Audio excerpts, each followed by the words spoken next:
حضرت عمر فاروق کو کسی نے عید والے دن دیکھا تو عمر رو رہے تھے، چھوٹی عید والے دن۔ ہمارے ہاں تو لوگوں نے ڈیک تیار کر کے رکھ لی ہیں، تیاری ہو گئی ہے، چاند رات کو جو نیکیاں کمائی ہیں وہ ساری شیطان کے حوالے کریں گے معاذن اللہ بادشاہ، اس کو کہیں گے لے جا، ہم نے کمائی ہیں تیرے لیے۔ فوراً پہلی رات ہی ادھر اعلان ہوا نہیں، ادھر تماشے لگے نہیں معاذن۔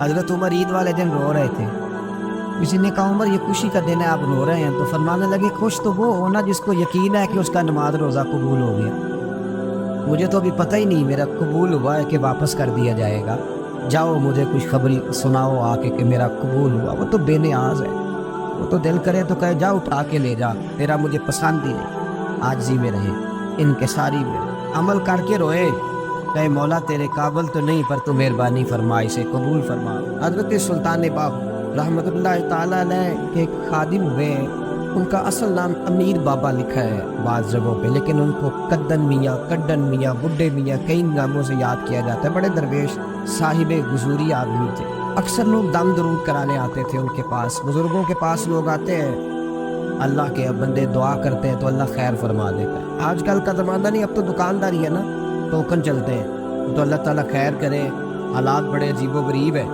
تو ان کے پاس لوگ آیا کرتے تھے دم کرانے۔ انہوں نے نا دور ایک برتن رکھا ہوا تھا، تو کوئی آدمی آتا تو تھوڑا سا اس میں نذرانہ ڈالتا، کہتا حضرت جی میرا یہ کام ہے، یہ کر دیں۔ وہ خلیفہ تھے حضرت سلطان باہو، وہ گردن جھکاتے، تھوڑی دیر کے بعد سر اٹھاتے، کہتے تیرا کام ہو جائے گا۔ صحیح مسلم کی حدیث ہے، نبی پاک نے فرمایا رب اشغاز اغبر لو اقسم علی اللہ لابرہ، اللہ کے کچھ بندے ایسے ہیں جو اللہ کو قسم بھی دے تو اللہ ان کی قسم پوری کر دیتا ہے، ان کے کپڑے مٹی سے بھرے ہوتے ہیں پر اللہ کو کہہ دے تو اللہ کر دیتا ہے۔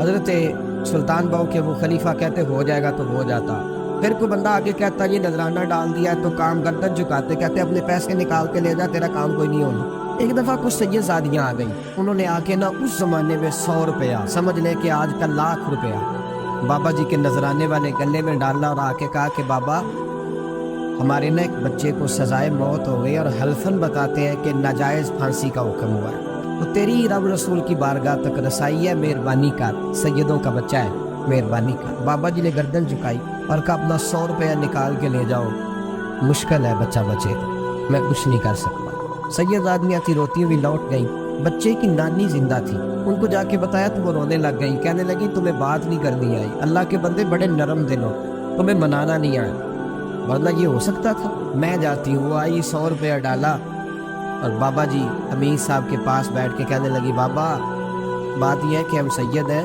ہے سارا ہمارے گھرانے کا، پر چلو آج تک رسائی تیری ہے، آج کل تیرے تعلقات مضبوط ہیں تو مہربانی کر، کوئی غلط بات نہیں، بچے کو پھانسی غلط ہو رہی، مہربانی کر۔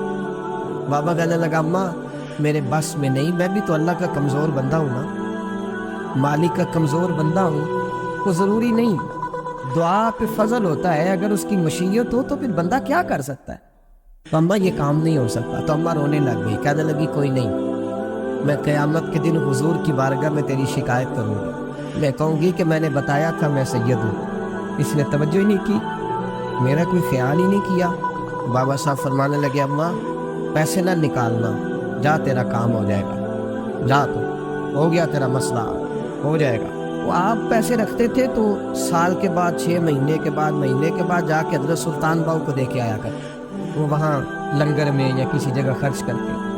جس دن اس بچے کی پھانسی کا وقت تھا نا، تو وہ بابا جی حضرت سلطان باہو کے پاس چلے گئے۔ حضرت سلطان باہو کے مزار پہ جو دوست گئے ہیں یا میرے ساتھ گئے ہیں وہ جانتے ہیں کہ گڑھ موڑ سے یوں مڑتے آگے دربار ہے، تو گڑھ موڑ پہ حضرت سلطان باہو ان کے استقبال، ان کو وہاں پتہ چل گیا کہ وہ آ رہا ہے، آئے دروازے گڑھ موڑ تک، مرید ساتھ تھے۔ حضرت سلطان باہو کہنے لگے یار تو نے اچھا نہیں کیا، اپنے خلیفے تو نے اچھا نہیں، کہنے لگے حضور چارہ کوئی نہیں تھا، سید زادیاں آ گئی تھی، حضور کا خاندان تھا، میں کیا کر۔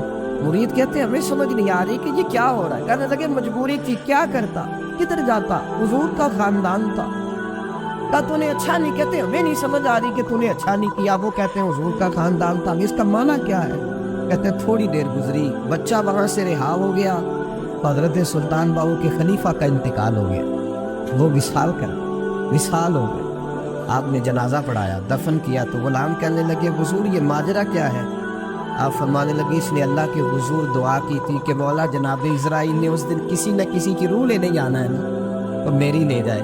اب سیدزادیاں دروازے پہ آ گئی ہیں، تو سادات کو تو خالی نہیں نہ بھیجا جا سکتا، مصطفیٰ کا خاندان ہے، حضور میری روح لے جائی جائے اور اس سیدزادے کو چھوڑ دیا جائے۔ فرمایا اس نے اللہ کے حضور قربانی دے کے وَفَدَيْنَاهُ بِذِبْحٍ عَظِيمٍ۔ حضرت سلطان باہو رحمۃ اللہ علیہ کے جو والد تھے ان کا نام تھا حضرت بازید، جاگیردار تھے، دنیا دار تھے، بہت بڑے مالدار تھے۔ فرماتے مذہب کی طرف میرا رجحان نہیں تھا۔ چوتھی شادی کی بی بی راستی کے ساتھ۔ بی بی صاحبہ بڑی نیک تھی۔ بی بی صاحبہ کہتی ہے میرا دل کرتا تھا میرا خامد بھی نمازی ہو جائے، اور عام دنیا دار نہیں تھے، 7 جاگیروں کے مالک تھے، تو بہت بڑے جاگیردار تھے حضرت سلطان باہو رحمۃ اللہ علیہ کے والد۔ بی بی صاحبہ کہتی ہے نمازی بنانا تھا خامد کو۔ میں کونسلر صاحب نوں میں کیا ماشاءاللہ جیت گئے ہو؟ کہندے ہاں جی۔ میں کہندے جی کوئی حکم ہوئے تو میں دسو۔ میں کیا حکم ہے میں کہ تسی اپنے حلقے دے بندیاں دی ڈیوٹی لانی، کیڑا کیڑا نماز حاضری لانی ہے، کیڑا کیڑا نماز پڑھنا ہوندا ہے تے کیڑا کیڑا نہیں ہوندا۔ کہنے لگے بڑے سیانے نکلے ہو، پہلا مینوں ہی وسیتے باڑ چھڑیا جی، میں جاؤں گا تے دوجیاں دی حاضری لاؤں گا نا۔ تو خاوند نمازی بنائے گا بیوی کو تو اس سے پہلے خود بنے گا تو بنائے گا نا جی۔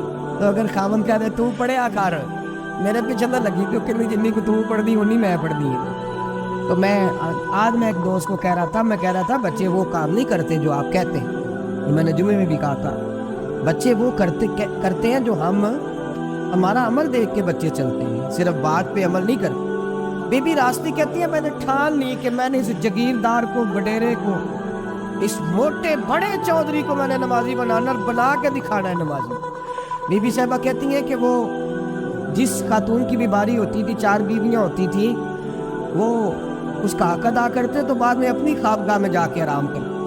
ان کا جو خادم تھا ملازم، وہ رات کو دودھ کا پیالہ انہیں دینے جاتا تھا، سونے سے پہلے ان کے پاس دودھ کا پیالہ پہنچتا تھا۔ بی بی صاحبہ کہتی ہے میں نے رات کو ملازم سے کہا دودھ دینے تو نہیں جائے گا میں جاؤں گی، کہ میں آدھی رات کو دودھ کا پیالہ لے کے حاضر ہوئی۔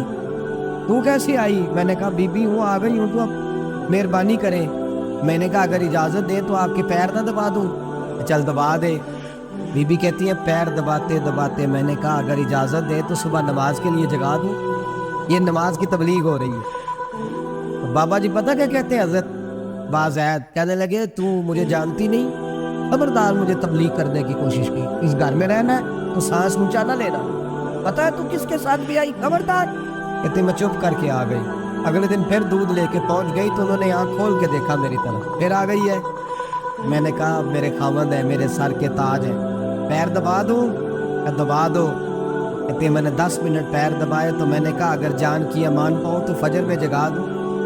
میں نے جلال فرمایا، کہنے لگے تجھے کہا تھا نا کہ مجھے کسی کا مشورہ قبول نہیں، تو کون ہوتی ہے مجھے بات کرنے میں، جلد دوڑ جا۔ بی بی صاحبہ کہتی ہیں میں 10 دن جاتی رہی۔ کتنے دن؟ انہوں نے سختی بھی کی، برا بلا بھی کہا، اور کئی دن یہ بھی کہا کہ کل آئی تو پھر یاد رکھنا۔ کہتی ہے 10ویں دن میں گئی تو حضرت بازید کہتے ہیں میرے دل میں خیال آیا یہ جان چھوڑنے والی نہیں، یہ باز نہیں آئے گی، اور چلو ہے بھی تو میری بیوی، غلط بات بھی کوئی نہیں کر رہی، کہہ بھی نماز کر رہی ہے۔ کہنے لگے اگر میں سویرے اٹھ جاؤں تو پھر دوبارہ تو نہیں آئے گی، تو دوبارہ تو نہیں آئے گی۔ یہ دیکھیں میاں بیوی کا آپس میں رشتہ، سویرے اگر میں اٹھ جاؤں نماز کے لیے تیرے کہنے میں تو میری جان چھوڑ دے گی تو؟ بی بی صاحبہ کہنے لگی میں دوبارہ نہیں آؤں گی، آپ مہربانی کریں سویرے اٹھ جائیں۔ کہنے لگے چل تو میری بیوی ہے، ایک بار مان لیتا ہوں تیری بات، سویرے جگا دینا۔ بی بی راستی کہتی ہے میں پہلے سو کے اٹھا کرتی تھی، وہ رات میں سوئی نہیں، کہتی میں ساری رات رو کے گزار دی، ساری رات بیدار رہ کے گزار دی۔ سویرے فجر کے وقت پانی گرم کیا، بغل میں مصلی لیا، خامد کو بیدار کیا، وضو کرایا، اور کہتی ہیں جب وہ اللہ اکبر کہہ کے سنتوں کی نیت باندھی تو میرے اس طرح آنسو گرے جیسے سیلاب آتا ہے اور دریا کا بند ٹوٹتا ہے، اور میں نے رو کے کہا مولا میرے اختیار میں یہی تک تھا، میں مصلی پہ کھڑا کر سکتی ہوں، میں دل تو نہیں نہ بدل سکتی، وہ تیرے قبضے میں ہے، مقلب القلوب ہے، فضل کر اس کا دل بدل دے۔ فرماتی ہے میں روتی رہی، 2 رکعتیں پڑھ کے میری طرف دیکھا تو فرضوں کی نیت باندھ لی، اور 2 فرض پڑھ کے پھر میری طرف دیکھا، کہنے لگے خبردار سویرے جگانے آئی تو؟ میں نے کہا جی نہیں جگاتی۔ میری طرف دیکھ کے کہنے لگے تو نہیں جگائے گی آج کے بعد میں تجھے نماز کے لیے جگاوا کروں گا، میں تجھے جگاؤں گا۔ آپ فرمانے لگی وہ نمازی بن گئے، میں پہلے ہی نمازی تھی، جب ان دو نمازیوں کا ملاپ ہوا تو اللہ نے سلطان باہو جیسا بیٹا حضرت عمر بن عبدالعزیز، عراق میں رہنے والی ایک عورت تھی، اس عورت کا خامد فوت ہو گیا تو 5 بچیاں یتیم تھی، وہ عراق سے چلی اور جناب عمر بن عبدالعزیز کے پاس آئی کہ آپ میری بچیوں کا وظیفہ لگا دیں۔ وہ کہتی ہے جب میں پہنچی نا یہاں تو اب تو استقبال، آنا جانا بڑے معاملات ہیں، اب تو بچی کی بارات آئے اور 5 7 10 20 لوگ دروازے پہ کھڑے نہ ہو تو برات ناراض ہو جاتی ہے، کہتے ہمارا استقبال ہی کسی نے نہیں کیا۔ تو استقبال تو اب اس طرح ہے جس طرح نشہ نہیں ہوتا، یہ استقبال کی عادت ہے، امیروں سے لے کے غریبوں تک، مجھے پوچھا ہی نہیں کسی نے، کرسی نہیں دی، آگے ہی نہیں بٹھایا، یہ والا معاملہ ہے۔ اور میں میری طرح کے لوگ نیک لوگوں کی بات نہیں کرتا، اب تو ہم دیکھتے ہیں فلاں مولانا کا استقبال ہو رہا ہے، فلاں کے لیے لوگ کھڑے ہو گئے، نعرے لگ گئے، اور اب تو میں دیکھتا ہوں ایسے ایسے ہاتھ لہراتے ہیں صوفی اور درویش کہلانے والے، جیسے سیاسی لیڈر لہرایا کر۔ یہ کیا طریقہ ہو؟ یہ کون سا طرز زندگی؟ میرے نبی پاک صلی اللہ علیہ وسلم نے فرمایا جو خواہش کرے کہ میں آؤں اور لوگ کھڑے ہوں وہ تو جہنمی ہے، تو دوزخی ہے۔ سارے وہی طریقے ہمیں اختیار کرتے جا رہے ہیں، وہی پروٹوکول ہے ہر جگہ، وہ لوگ جن کے دروازے کھلے ہونے چاہیے تھے وہاں بھی ہر وقت کے لیے معاملات طے ہو گئے۔ یاد رکھیں میرے نبی پاک علیہ السلام نے جو تعلیمات دی، حضرت عمر بن عبدالعزیز رحمۃ اللہ تعالیٰ علیہ، عورت کہتی ہے میں پہنچ گئی، میں نے لوگوں سے پوچھا گھر کہاں ہے، تو کہا وہ جہاں بوری لٹک رہی ہے نا باہر ٹاٹ کا پردہ لگا ہوا ہے وہ حضرت عمر بن عبدالعزیز کا گھر ہے۔ کہتی ہے میں دروازے پہ دستک دی، ایک عورت نے دروازہ کھولا تو مجھے بی پی جان کے اندر بلایا، ان کے گھر کے اندر جب میں داخل ہوئی تو بڑا سا رسین تھا، ایک جانب کنواں لگا تھا، ایک طرف ایک بڑا درخت تھا اور ایک چھوٹا سا بنائی ہوئی تھی جگہ برتن دھونے کے لیے، بی بی نہ برتنوں کو مٹی لگا کے صابن لگا کے بیٹھی ہوئی تھی، کام کر رہی تھی وہ عورت۔ مجھے اس نے درخت کے نیچے بٹھایا، پانی پلایا، کیسے آئی ہوں؟ میں نے کہا میرے منہ میں نیند سمجھنا، کہنے لگی بیٹھو تھوڑی دیر میں آ جاتی، کہتی تھوڑی، میں نے سمجھا گھر کی کوئی ملازمہ ہے، میں بیٹھ گئی، تھوڑی دیر گزری پھر دستک ہوئی، اس بی بی نے اٹھ کے دروازہ کھولا تو جب وہ شخص اندر آئے تو کہنے لگی بڑی دیر سے برتنوں کو صابن لگا کے بیٹھی ہوں، کہاں رہ گئے؟ کہتی وہ صاحب کہنے لگے بس ذرا مصروف ہو گیا، تو دوڑے گئے کنویں سے پانی نکالا، بی بی کو دیا، اس نے برتن دھوئے، کہتی ہے پھر تھوڑا سا سرکہ اور ایک رات کی روٹی بنائی، اس شخص نے کھائی۔ میں نے کہا کہ یہ دونوں گھر کے ملازم ہیں، یہ بی بی کام کرتے ہیں۔ جب وہ کھانا کھا چکے تو عورت میرے پاس آئی، کہنے لگی اٹھ کے میرے مومنین سے، میں نے کہا کون ہے میرے مومنین؟ تو کہنے لگی کب سے دعائیں ہیں، یہ جس نے کنویں سے پانی نکالا ہے یہی مسلمانوں کا بھی ہے، اور یہ جس نے درخت کے نیچے بیٹھ کے سرکے سے روٹی کھائی ہے یہی ہے، یہ فرشتوں کی داستان نہیں، یہ وہ لوگ ہیں۔ میں رات کو بھی کہہ رہا تھا ایک جگہ پہ کہ یہ لوگ جو ہے نا جن کا آپ وہ شکوہ کرتے ہیں حکومتیں بڑی خراب ہے، یہ کوئی نہیں خراب، بالکل خراب نہیں، جتنے سیاسی لیڈر ہیں سارے صحیح ہیں، خراب وہ لوگ ہیں جو انہیں ووٹ دے کے لیڈر بناتے ہیں، بالکل خراب نہیں، میں تو ان کے حق میں ہوتا جا رہا ہو گئے نا آپ لوگ، اللہ کرے تجھے ہو جو اگلے الیکشن سے سیانے نہیں ہو، آپ دین کو کہہ دیں، میں نے کوئی مشورہ نہیں دینا، اس لیے کہ میری نظر میں کوئی ایسا شخص نہیں جس کے لیے میں آپ سے کہہ سکوں کہ ووٹ دیں، اور ہم تو ایسی بات کریں تو کئی لوگ ناراض ہو کے چلے جاتے ہیں، لیکن کوئی پرواہ نہیں، اس لیے کہ یہ دین میرے نبی پاک کا دین صرف مسجد کا دین نہیں، انشاءاللہ آئندہ جمعہ نظریہ پاکستان بیان کروں گا اور بتاؤں گا کہ پاکستان کا مطلب کیا، لا الہ الا اللہ محمد رسول اللہ صلی اللہ علیہ وسلم، حضور کا جو قرآن نافذ ہوگا مسجد میں وہ قرآن کچہری میں بھی نافذ ہوگا انشاءاللہ، اور وہ قرآن نافذ ہونے آیا ہے، اسمبلیوں میں وہی قرآن نافذ ہوگا انشاءاللہ، اور یہی چراغ جلے گا تو روشنی بیان کریں گے اور ڈٹ کے بیان کریں گے، آپ کو بتائیں گے۔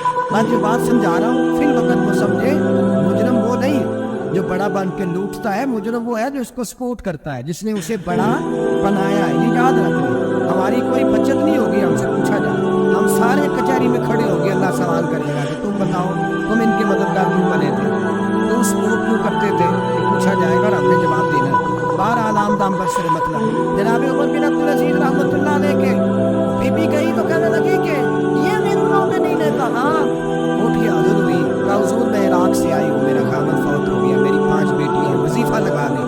تو بی بی کہتی ہے میرا دل تھا کہ یہ 3 بچیوں کا 100 دینار سال کا لگا دیں گے تو بڑی بات ہے۔ کہتی ہے جب میں ان کے پاس گئی تو حضرت عمر بن عبدالعزیز کو بتایا تو وہ رونے لگ گئے اور مجھ سے معافیاں مانگنے لگے۔ میں نے کہا حضور آپ کیوں معافی مانگتے ہیں؟ تو کہنے لگے اس لیے معافی مانگ رہا ہوں کہ تو میری رعایا میں تھی اور تیری 5 بچیاں